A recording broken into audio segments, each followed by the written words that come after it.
Hi, this is Ned Siegfried from Siegfried and Jensen. As proud sponsors of BeliefCast, we hope you are inspired by Todd's weekly podcasts, which contain so many courageous stories of recovery and personal growth. Remember, it's not what happened in the past that matters, it's what happens in the future. We invite you all to work hard and be optimistic about your future. Enjoy today's podcast. Welcome back, everybody. This is Todd Sylvester with the Todd Inspires BeliefCast. Thank you for tuning in once again. You guys are amazing. Thank you for believing in me. Thank you for sharing these amazing and incredible stories that we hear.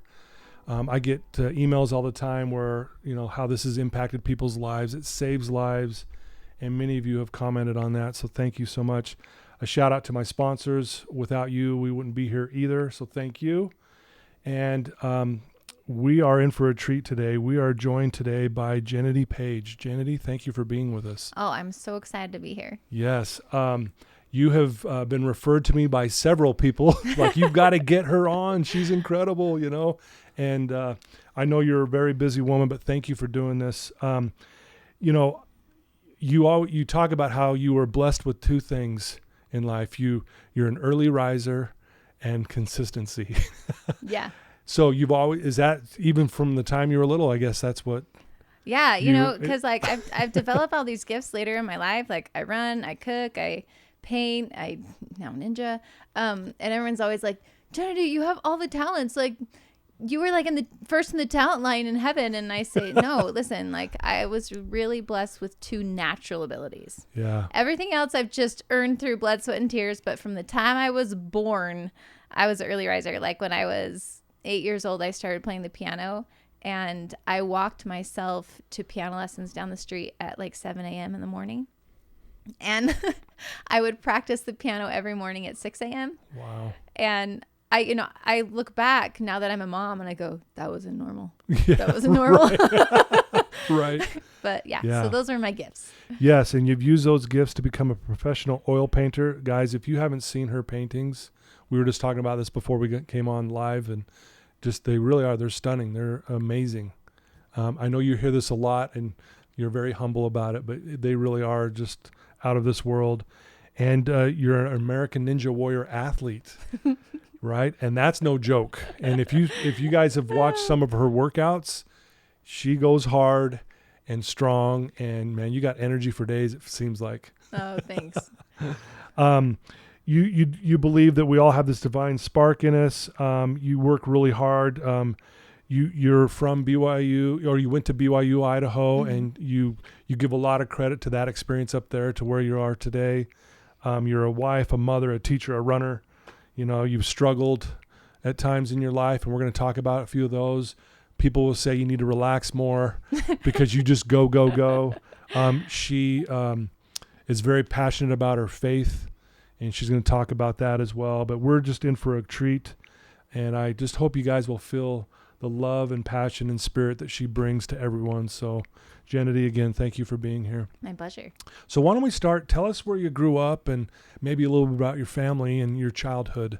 Okay. So people always ask where I'm from, and I say like the Intermountain West. Okay. I never lived anywhere longer than 5 years prior to where I live now. Okay. So I've lived in California and Utah and Arizona and Colorado and Oregon and Idaho, and we bounced around a lot, and people always say, well, was your dad in the military? No, he just liked to move. Yeah, right. And that was actually really good for me because I was actually painfully shy as a kid. If I ever had to like give a talk in church, it was the worst day of my life. Right. I have 3 siblings. We're super, super close.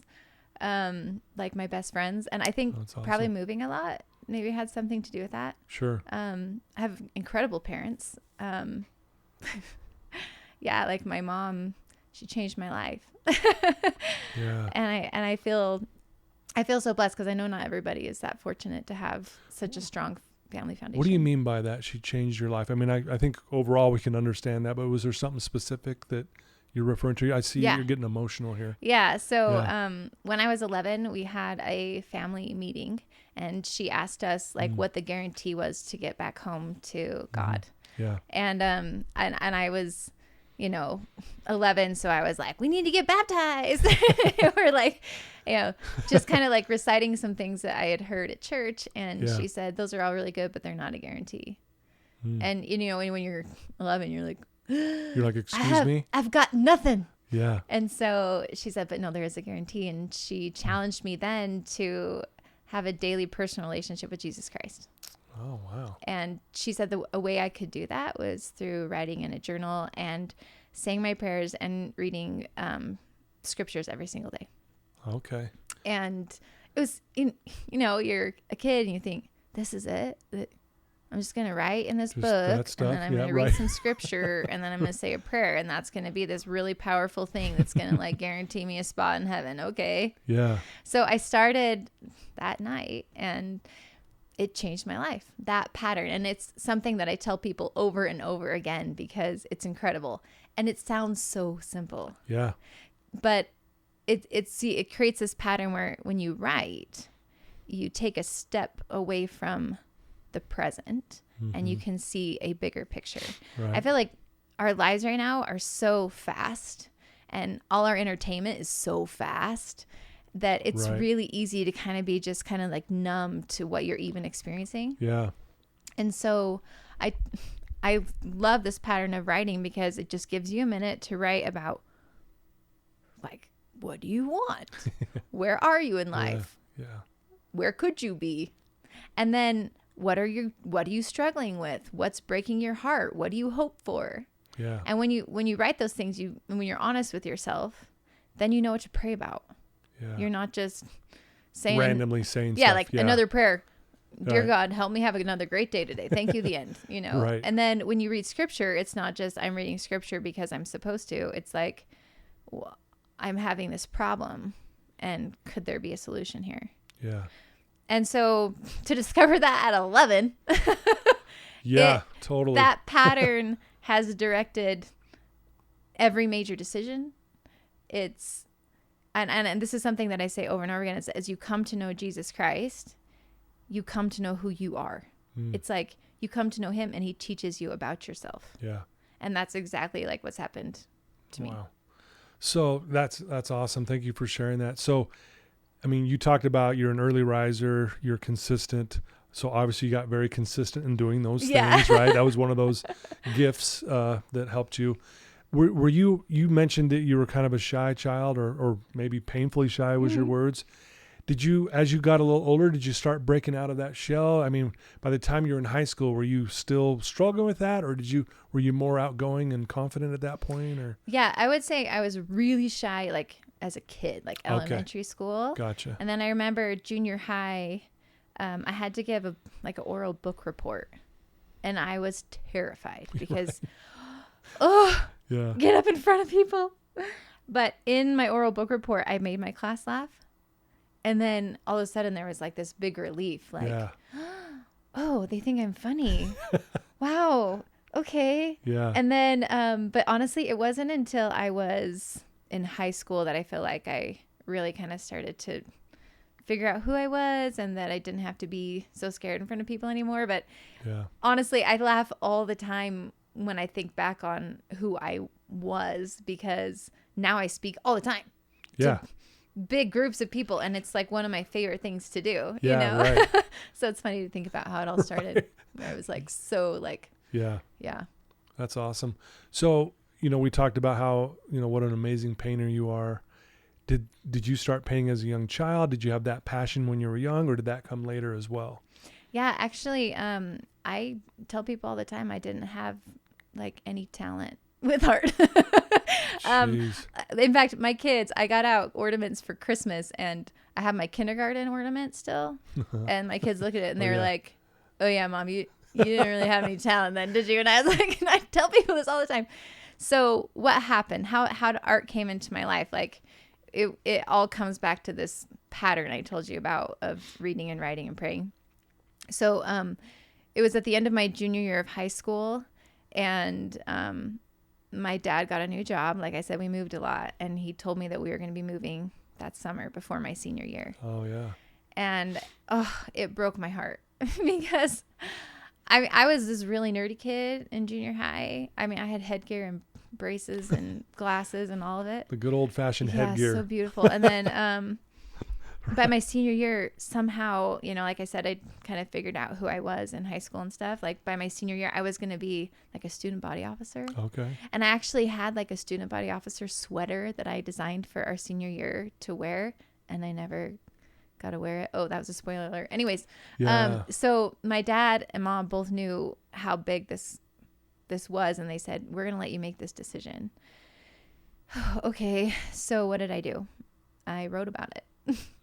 I prayed about it. Yeah. I read my scriptures and I sought direction. And this is so cool. Like I never get over the fact that we have a direct line to receive information from God. Yeah. About our lives. Yeah. That's so amazing. Yeah. So I mean, I think I get what you're getting at, because we can say that, but do you really understand what's being said here? Yeah. Like actually to get communication from God. Yeah. That's incredible. I know. If we really think about it, right? Yeah. So I was doing this pattern, but I wasn't getting any answers at first because I just wanted to stay in Utah so bad. I didn't want to move. So my mom would be like, Jendy, how's it going? Did you get any answers to your prayers? And no, Mom. And I'm praying and it's just like silent. Nothing. Yeah, right. But it's because my prayers were like, dear God, please help me know what to do. But can I please stay here? Yeah, right. Yeah. Well, one day I was alone and I got this impression, a feeling. And this is something I talk a lot about too, following your feelings. Yeah. And my feeling was, Jenedy, what do you want? Yeah. Oh, that's a big question. So I wanted to write a book. That's one of my things. Yeah. I wanted to be a mom.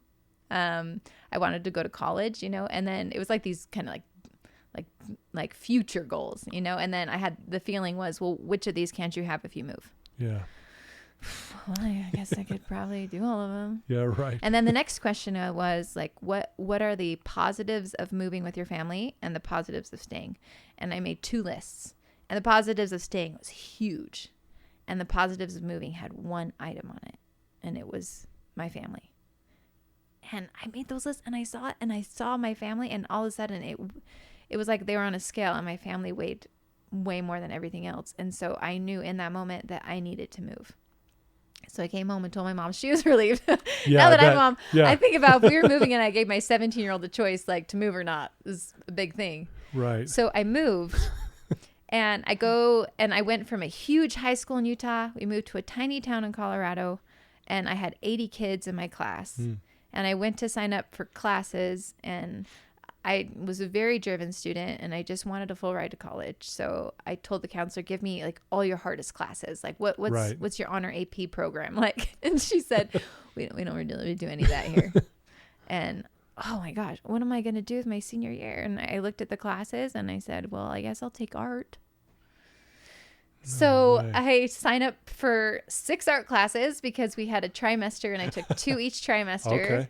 It just basically just filling up my senior year. Yeah, filling and up we the had gaps. One, like a woman was the entire art program at the school. And she handed me a blank notebook and said she wanted me to keep an art journal. Now, having been the journal girl, Exactly. like I was like, my interest was piqued. And she said, instead of writing about how you feel, I want you to create an image about it. Wow. Okay. And I couldn't draw. Wow. So I got a bunch of magazines and I cut stuff out and I glued it together. And, having moved my senior year and just being 17 in general, right. So many things to create art about. Sure. Yeah. And I tell this to kids too, like when I teach in elementary schools or just anybody, that process, like if you don't like writing, just art journal with draw. like art journal, like draw. Yeah. Just collage things. It's this process of just taking something inside you that feels so big and it needs a place to go. Yeah. So that process is what like lit my soul on fire as far as art was concerned. I just fell in love so fast. And like I said, I didn't have very much talent, but the process of it, and I would show my mom my art journal. I remember the day that I decided I was going to pursue art. And I came home and I was like, Mom, I'm going to be an artist. and she looks at my book of like glitter glue and magazine clippings. I had some stick figures in there. And she said, "Are you sure?" And I said, "Yeah, Mom, I'm just like so passionate about this. This is what I need to do." So not having much ability, I went to Brigham Young University, Idaho, and the first day of freshman orientation, I'm in this big auditorium, and they show a PowerPoint of previous students' art. You know, sometimes when you're in a small town and there's 80 kids in your class, you think, I got ability. I can do this. Yeah, I'm good. Yeah, and then you go to a university, and then you say, I'm in the wrong building. Yeah. Oh my goodness, it becomes like painfully aware that you have no talent. Yeah. And so I started crying. I left the meeting. I was crossing the street. I can tell you exactly where I was in Rexburg, Idaho, when I had a very strong feeling that said, Jenedy, you can be an artist. And it literally just took my breath. I was like, have you seen my work? How can I possibly be an artist? Yeah. And, you know, because I had taken, you know, so many years trying to build a relationship with Jesus Christ, I recognized his voice more easily. Yeah, absolutely. And so I said, how could this possibly happen? And I felt, I will direct your hand. Yeah. And I just remember just being so overcome that God cared about what I wanted and that he was willing to help me do it. But I also was painfully aware of how much time I had to make up for. Most people that study art know when they're 3 or 5, 7. Yeah, that's why I asked the question. Yeah, I had a kid in my 5th grade class that drew this tiger, and we were all, whoa, it was like magic. I think everybody had that kid in their class growing up, you know, that wasn't me. Yeah. And so I had to make up for all of this time where I wasn't drawing. Right.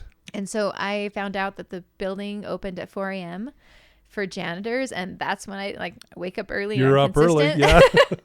I got up extremely early. In college, you know, my roommates would be just like starting to do homework at 10 or totally. Or like, we're going to bake a pie at 11 o'clock at night. I would be going to sleep at 9. So I was totally the wacko. My mom thought, you have no social life. You're never going to get married.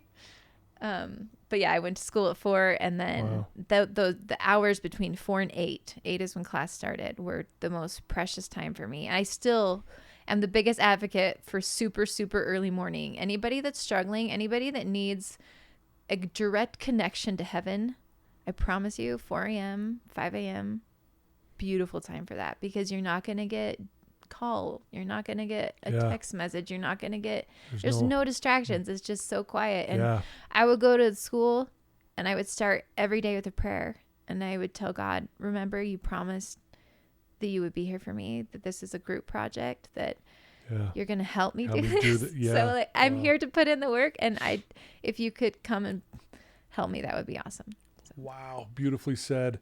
I love it. So I'm an early riser, so I can relate. I love getting up early. I get up at 4:15 every morning, and I do this thing called my hour of power. It's the best thing I've ever done for my own recovery. And you're right, man. I have inspiration, revelation on levels, and I find myself like crying tears of joy. And I know you can relate with this, because my family even and my friends are like, "You're crazy," and I'm like, "No, you're crazy.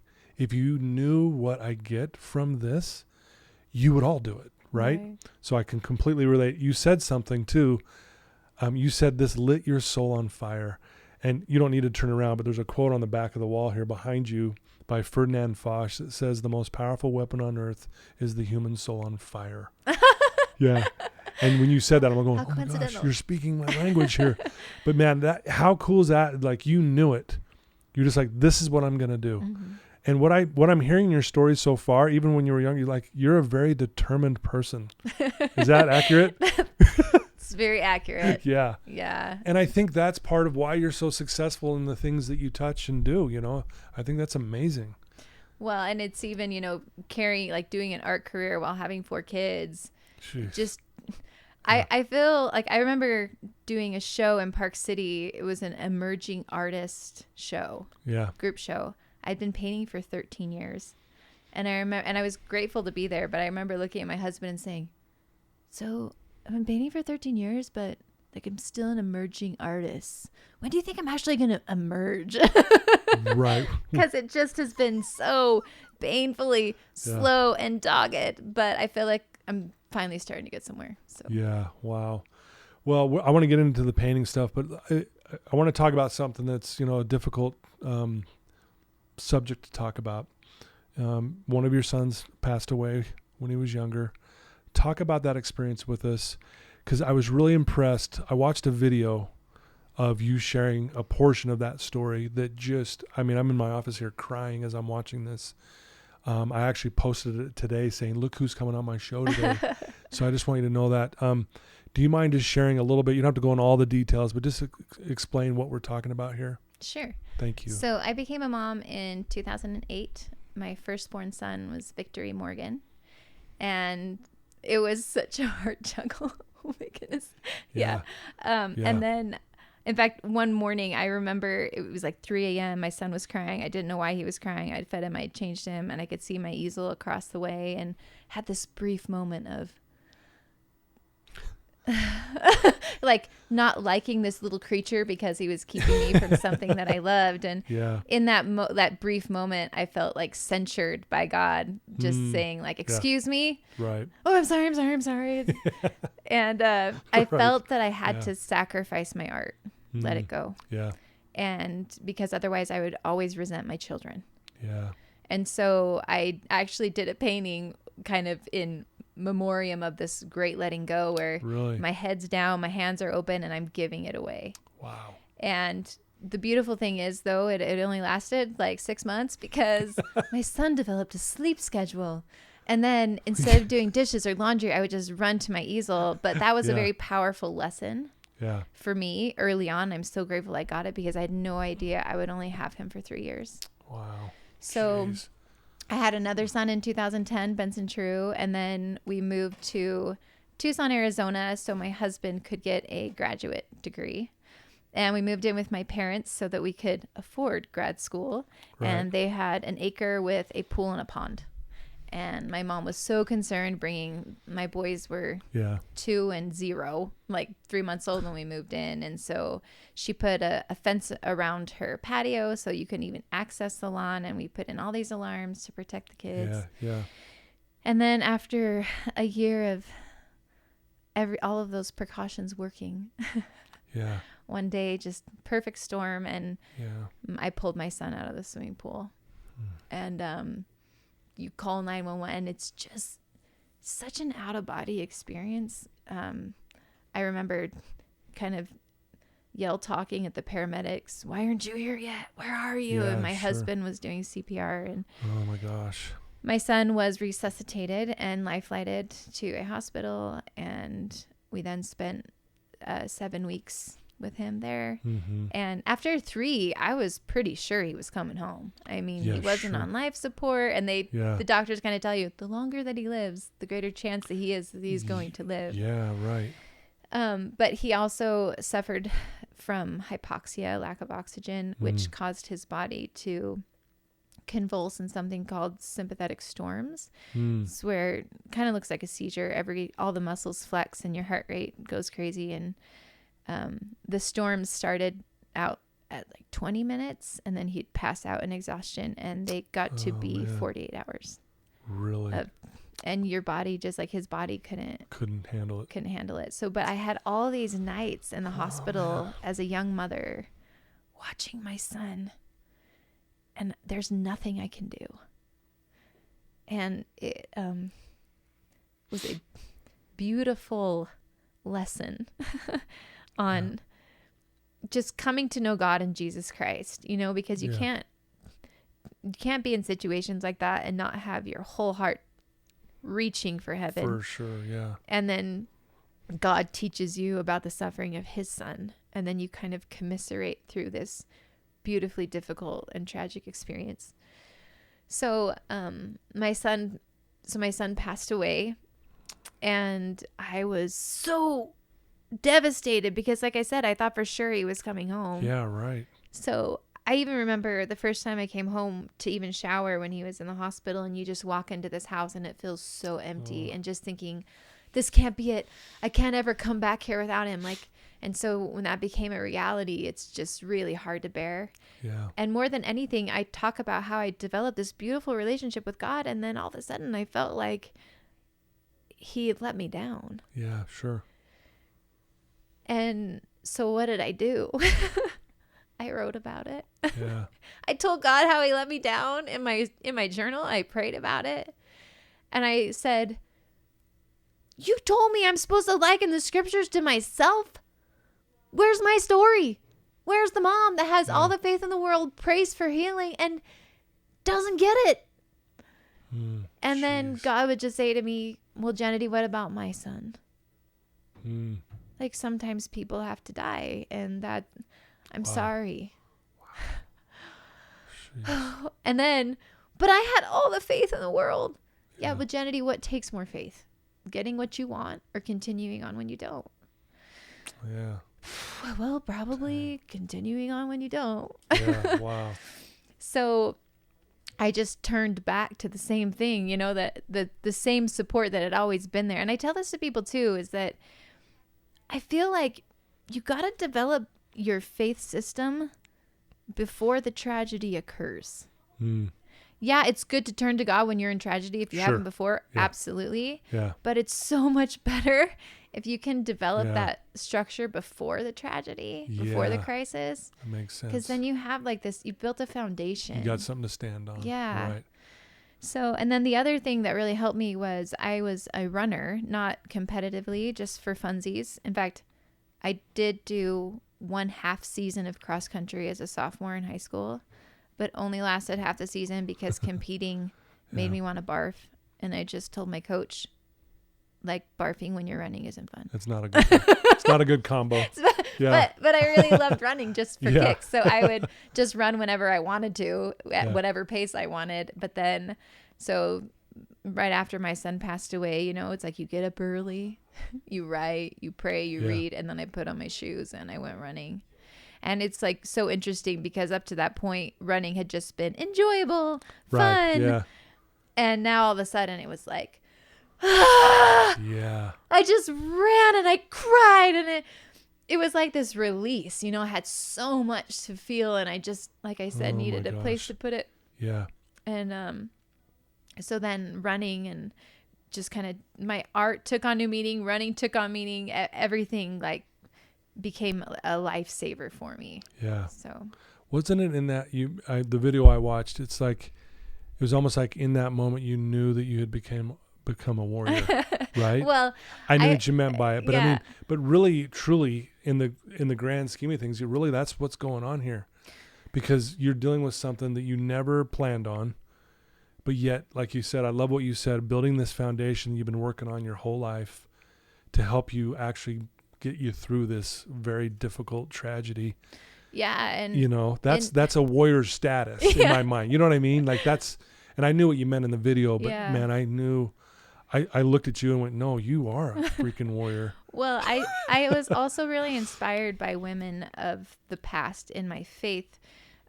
We have all these women that crossed America in handcarts and wagons and lost children. In fact, even looking back in my own family history, you know, I had a grandmother that she birthed 11 children and she only raised 6 to adulthood. And I thought about these women and like the women who had to bury their kids along the trail. And it's like they had 2 choices: sit down and cry and die next to your kid, or you pick yourself up and you go. Yeah. And I realized I had that exact same decision to make. I literally could have just quit living, be sad every day. Yeah. Or I could just kind of dust myself off and let it empower me to move forward. So. Yeah. So, I mean, obviously there's a lot to that story, and I thank you for sharing that. Sure. I know that's probably not the easiest thing to always talk about, but thank you. Your faith around all of that is very inspiring. It truly is. Thank you so much. Sure.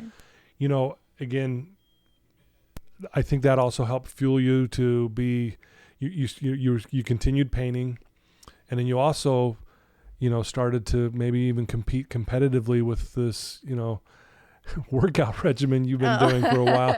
Let's talk a little bit about that, if that's okay. Yeah, sure. So it's interesting because my painting, all of a sudden I found that I just continued to art journal, like what I did, but on canvases. But that when I did that, when I was vulnerable, when I painted my story, I could help other people. I realized that, oh my gosh, I'm not the only one that's been through grief. And so that was really powerful for me to find a way to help others with my experience. As far as the workout goes, this is something that totally came out of left field. Okay, so I was a runner. In around 2015, I started group fitness classes. So I really, started to build some strength in my group fitness with my 5-pound weights. But then it wasn't until 5-pound weights. Yeah. 2018, my younger brother invited me to go rock climbing with him at an indoor gym. And I had never been before. And I went, and it was a bouldering gym, so you don't have rope or a harness. It's just like a 13-foot wall, and if you fall on a crash pad. Yeah. But the routes were called problems. Oh my goodness, something about that just really resonated with. You can go to the climbing gym and you can face your problems and you can conquer your problems. Yeah. And I started out with baby problems. They're rated in a hardness scale, and I started a very beginner, but I didn't care. When I got to the top of a problem, I felt amazing. Yeah. And then you think, what other problems can I conquer? Yeah. And it's such a gritty sport because you literally spend 75% of the time falling and then getting up again. And you might, they call it projecting when you're working on a climb. Yeah. You might project a climb for, 3 or 4 sessions. Yeah. And then you go back on the 5th session and you send it. And all of a sudden you think, oh, that used to be impossible. And I just did it. What other impossible things can I do? So climbing really spoke to my persistent nature. Yeah. And so I got a pass and shoes and started climbing 3 days a week. I was 3 months into this climbing experience when I had a feeling at the gym. And it said, you should apply for American Ninja Warrior. And I said, no, thank you. My husband and I had watched the show. I loved it. I love the show. I love watching people do hard things and share their amazing stories. But the idea of competing was just so out there. I kind of laughed. And then this is the thing. People always say, Jenedy, you're so in tune. You God can talk to you so easily. But it's really obvious sometimes when you don't agree with it. I knew this idea was not coming for me because I 100% did not want to do it. Yeah. So I tell people that if you're feeling something and you're resisting it, but could be a good thing, you should probably just do it. Yeah. So after a couple weeks of resisting this thought, I finally just prayed about it. And I felt silly. This is not something you ever think you're going to utter in a prayer. Should I apply for American Ninja Warrior? Yes. Wow. Are you sure? Why? Yeah, why? I've never been in a ninja gym before. I had it, but I couldn't deny that I had felt that it was something I should do. So I applied. And then after I applied, I told my husband, maybe I should be taking some ninja classes somewhere. So I look up, there's a gym an hour away from my house. So I sign up for classes. Do you know who takes ninja classes? 16-year-old boys. Right. Yes. At this point, I'm a 34-year-old mom of 4 in there. with 16-year-old boys. Wow. And my coach was 18. You're looking at him. Oh, I felt so dumb. Oh, I felt my so gosh. dumb. And one of the first things you have to do is called a lache. And a lache means you swing on a bar, and there's another bar 6 feet away from you. And you have to launch your body to the other bar. And the first time, you're swinging on this bar, there's no way. I'm not even 6 feet tall. How the heck am I supposed to get over there? Yeah. And it seems so impossible. And this coach says, oh, you need to throw the bar behind you. Son, you realize that bar is stationary? How am I supposed to throw it behind me? But I tried, and then, oh my gosh, I hit the bar. And I thought, oh, well, it's possible. I touched it. I tapped it.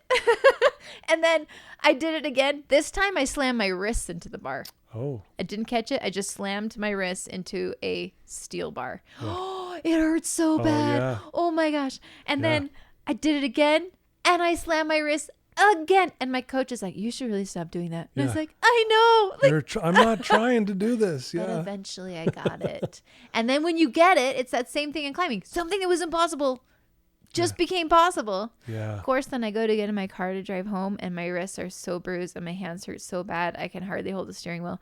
And I just remember kind of looking up in the car being like, Lord, this is dumb. Yeah. Why am I doing this? I don't know why I'm here. Right. Next time we're going to need more support. So I just kept showing up, and it was the scariest thing. Like, so outside my comfort zone. Just driving to the gym, I would be just sweating because I was so scared, so nervous. Yeah. And I would just have to just put on your big girl pants and go to ninja class. And I'm so glad I did, because I got a phone call from some producers to come compete on the show that April. So I had exactly 3 months of ninja training before my first time Before the on the first show. one, really? Yeah. No way. And for those that haven't seen That's the show, amazing. you complete the qualifying round is 5 obstacles in the warped wall. Yeah. And if you make it, like, I would say maybe 10% or less make it to the 5th obstacle. You know, they're really challenging. It's very challenging. I made it to the 4th obstacle my rookie season, and I was thrilled, you know, and the whole time you're thinking, why am I here? Yeah. Oh, I know. It's so that I can go share this story of how the Lord healed me after the loss of my son. And so I figured I was just going to be on this one episode, share my story, walk away from ninja forever. Right. Nope. Well, then I get an email and it says, oh, you did really amazing. We're really proud with your rookie performance, but you competed with too many celebrities and we don't have time for you on the show. So it was going to be like it never happened. Oh, no. and then you're just, well, Lord, why do we do this? Yeah. And what am I supposed to do now? Like, what's next? Yeah. And I had a feeling, and it was, well, you trained for 3 months. What if you trained for a year? Probably get better. Yeah. Probably. Anyways, it's now been 4 years. They have never aired my run. Wow. I actually did have a casting producer kind of confess last season that he said, Jenedy, your story is so hard, and it's like it's going to take considerable airtime, and we need you to get a buzzer. You're going, and this thing, they have to save it, you know. Yeah. Oh, for sure. Or it's like, yeah. So, because once they share it, it's shared. Yeah. So I just applied for this next season, and we'll see if I get on. But it has been an incredible journey. And one thing that I've realized just this year is that all along I was thinking, this is a random ninja tangent that the Lord is sending me on. My random little ninja errand. You know, I thought it was going to be one season, go back to being a mom and an artist. Right. And instead I realized, oh, you needed me to become a different person. You didn't want me just to be on a TV show. Exactly. You needed me to become a ninja. Yeah. And in all areas, right? Yeah. And now I coach. That's cool. I help teach an adult class, and then I teach 3 kid classes, and my kids come, and it's just become such a big part of my life. And even now with my art, I felt like I should paint strong women. So now the whole ninja world is like melding with my art world. Wow, that's because so there's cool. all these beautiful symbolisms with fitness. Yeah, I've seen a few of your paintings. One where it's a woman and she's got boxing gloves on. It's from behind, and she's got them behind her head like this, and just it's just almost like this woman's been working out hard. She's attacking her demons and fighting, and it's really profound. When I looked at that was beautiful. Yeah, or just even the idea that, like, for our muscles to grow, they have to go through trauma. They literally have to be torn. Yeah. So why are we surprised when in our lives we also have to be torn? It's because that's the growth pattern. Yeah. And so I'm going to be painting not only athletes, but cancer survivors, my 91-year-old widowed neighbor, all these different kinds of strength, you know? Wow. That's amazing. And so then I think maybe the whole ninja thing was to just not only change me, but to, it was meant to be in my art too. So. Absolutely. Well, you handed me your book here, Coming Full Circle, of your paintings here, and they're again stunning. It's just amazing. Do you ever just look at these and go, man, I did that? Does it ever just blow you away when you look at what you did? Well, I mean, or does it just come so easy? You're just kind of like, no, it's not easy. But the thing is when I look at where I started, I go, this isn't just me, right? I said it's a partnership. This is God helping me like he promised he would. Yeah. But the other thing is just like anything else, you train your eyes. I tell people all the time, people think that it's hand coordination, when you want to become a good artist. Yeah, that's what I would have thought. Yeah. It's like the better you see, the better you can paint what you see. If you can't see it, you can't paint it.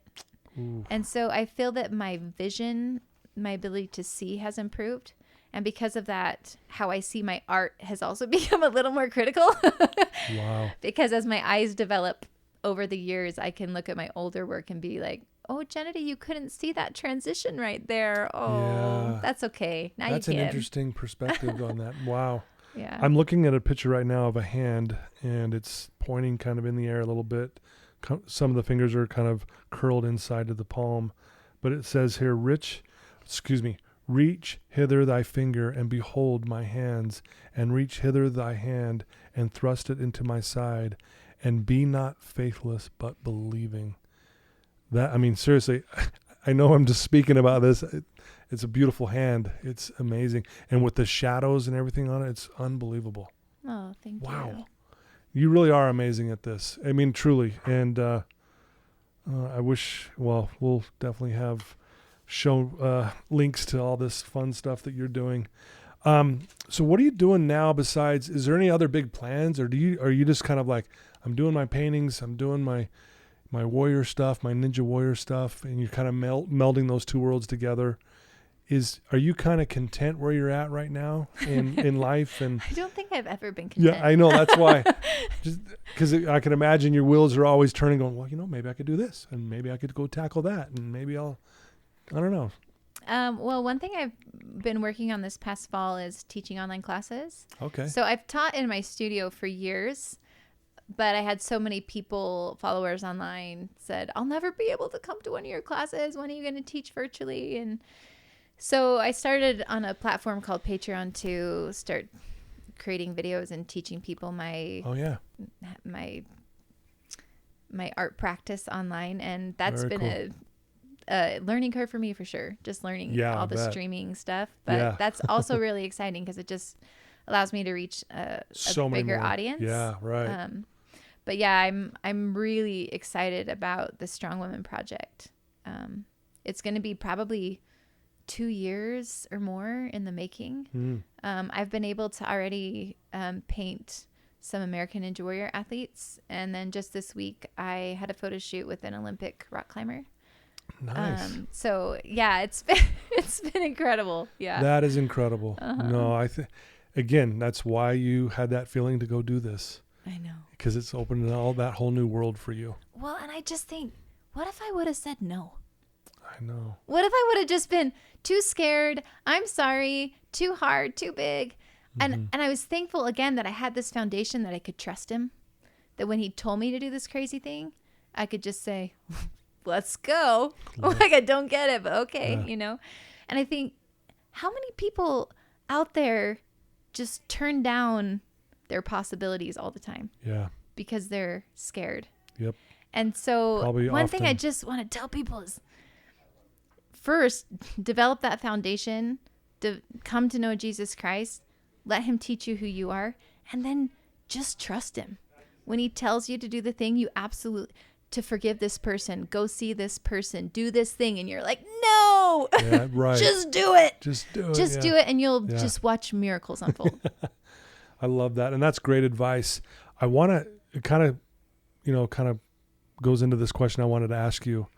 If there's someone listening to you right now, Jenedy, who's in a bad place, they're struggling, they feel lost. And I love what you just said, and you've already given some great advice, but what could you tell that one person who's in that place right now listening to you? What would you say? I'd say go find a quiet space. If you can, bring a journal and write first how you feel, and then try a prayer. If you're not the praying kind, just experiment. See what happens. Yeah. Because I can't imagine going through what I've been through. Yeah. Or becoming the person I become without my God in my corner. And so I have no other excuse, no other self-help, no other fix-it-all thing to offer anybody other than the gospel of Jesus Christ. Yeah. Wow. Great advice. I love that. You know, Jenedy, your story is unbelievable, but I what I'm most impressed with you, and when I started following you, because everyone's saying, you got to get her on, I just love the way you carry yourself. Oh, thank like you. You wear your heart on your sleeve. You're real. You're genuine. You're not afraid to talk about your faith. Obviously, everyone listening to this, but no, that's admirable, because I think a lot of people might be a little nervous to talk about that, and you're not, and that is very inspiring. And I think, you know, whether whoever's listening to this, if you don't believe in a higher power, or if you're not quite sure, you know, give it a shot. Like she's saying, I mean, we're not here to try to convert you to come to church. It's more about having a connection with God and Jesus and a higher power, whatever, however you want to look at that. So, but I just want you to know that this has been my blessing to have you here today. Truly. Oh, thank you. Yeah. I'm impressed with what you're doing. If someone wanted to reach out to you and ask you a question, or, you know, want to, you know, maybe get your books and do your online courses and just know more about you, what's the best way for them to do that? So I have a pretty strong presence on Instagram. I post pretty regularly, and I try to answer all my DMs. And then my website is jenedypaige.com, and it has prints and just the gallery and information on classes and commissions and all that there. Yeah. Mm-hmm. Okay. Beautiful. And I'll put all those links in the show notes when we go live with this. But yeah, thank you for coming and sharing your story with us today. It was beautiful. Keep doing some good, Todd. I'm trying. Yeah, I'm going to hold on to your coattails. It's like, whoo, you know, you made me like, I got to up my training in my Spartan, for my Spartan this summer that we were talking about before we came on live on air. But yeah, there you go, folks. I told you we were in for a treat today.